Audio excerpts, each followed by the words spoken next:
No matter how exotic human civilization becomes, no matter the development of life and society, nor the complexity of the machine-human interface, there always come interludes of lonely power when the course of humankind, the very future of humankind, depends upon the relatively simple action of single individuals. This is by Frank Herbert from Dune Messiah.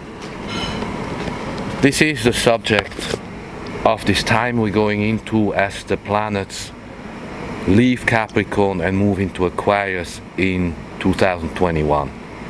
Right now we're building up for this 2020 alignment that lasts for a whole year, and I see that in world affairs with Aquarius planets we are going to probably replace the idea of unions and blocks by federations. This may well take to 2025 when Saturn will go into line of Neptune. Saturn and Neptune work at cross purposes. Saturn is trying to give form, is managing things, brings results, is really manifesting form. And Neptune dissolves everything. So when these two will come together in 2025, that's the next step beyond this Pluto alignment we'll be discussing. Jupiter in Sagittarius this year 2019 is once every 12 years, a very far-sighted time, really a futuristic time.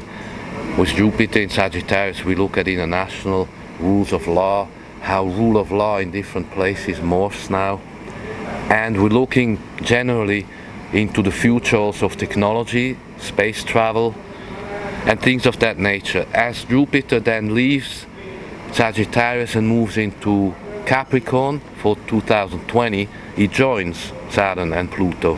That's the alignment we spoke about that is similar in 1284. And as Jupiter moves on then into Pisces, first Aquarius and then Pisces, it meets Neptune in 2022. That's a transcendental knowing, a moment actually quite spiritual and creative, because Jupiter used to rule Pisces. So when both the current ruler Neptune and Jupiter are in Pisces, there is a breakthrough to expect in an impersonal way of a new contact, a new awareness where consciousness will shift another level. That happens every 12 years. So this is the way of the future and what I call really the password to the stars. We have to study and remember the password to the stars, our connection to the home star. Later then Aquarius will be met by Pluto. Pluto will then do a long trek, 20 years in Aquarius, and we're going to talk about what exactly happens with that deep signature. When you look at it in the 250-year cycles, you see that is the moment when the revolutions actually happen.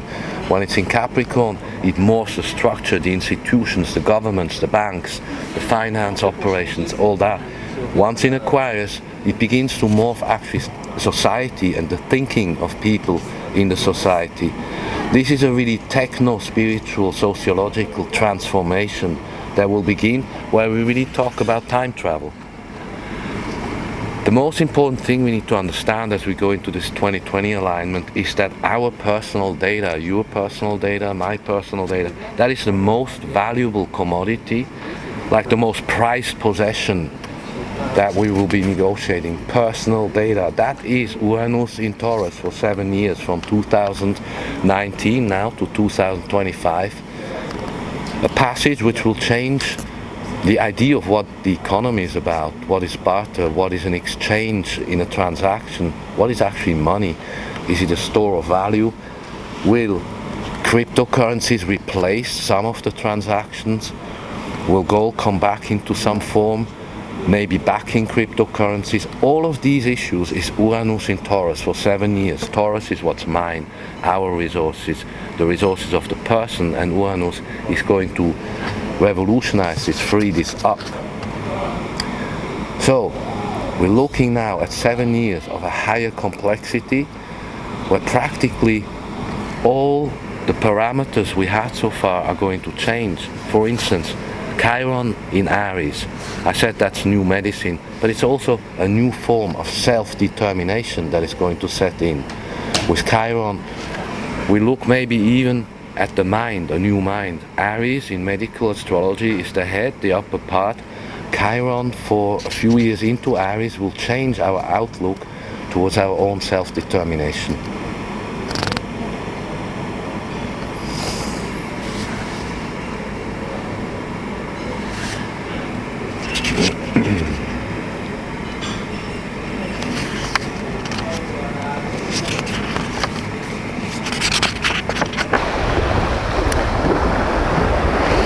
Saturn also used to rule Aquarius, and it's going to be together with Jupiter into Aquarius as 2021 starts.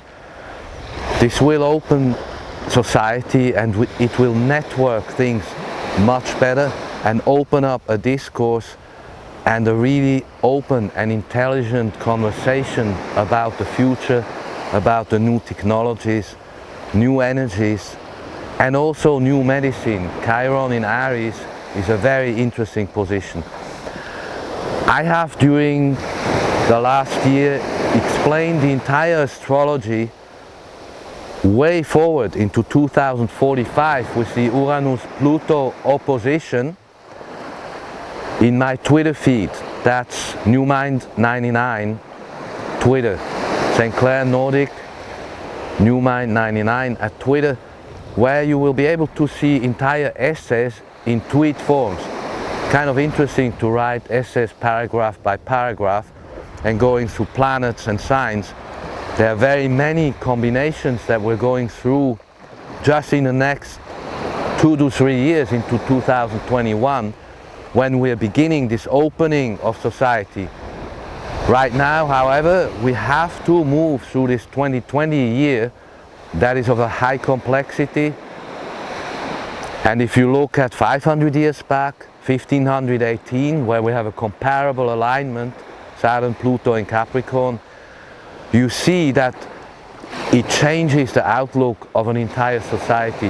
1518 was a reduced society in Europe and across the world. Here, with the new technology, 2020 is going to bust open all of the paradigms.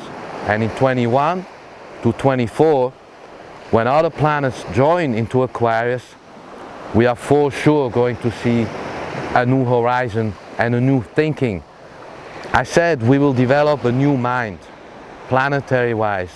And after 2024, when Pluto also joins Aquarius, we are going to go into something that I would deem the new mind.